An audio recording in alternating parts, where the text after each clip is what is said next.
Kailangan mauna ka sa problema. At alam nyo, ang mga napakahalaga na mauna tayo kumisan, yung sa salita. Kasi kumisan merong dapat sinabi ka na agad, hindi mo pa sinabi. No, may nangyari tuloy. Ngayon sinasabi mo, hindi ka na pinaniniwalaan kasi after the event na eh. Yung pagsasabi mo ng isang bagay. Sinabi mo sa asawa mo na halimbawa, binigay ko kasi ang mga savings natin sa nanay ko, no?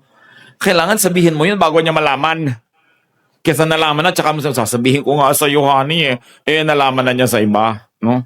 So, nahuli ka na. Kailangan maagap ang tao.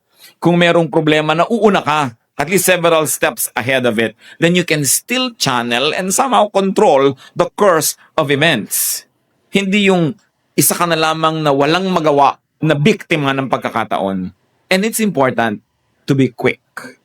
Yung mga taong tutulog-tulog, yung mga taong mga kabagal-bagal, naku, walang mangyayari dyan.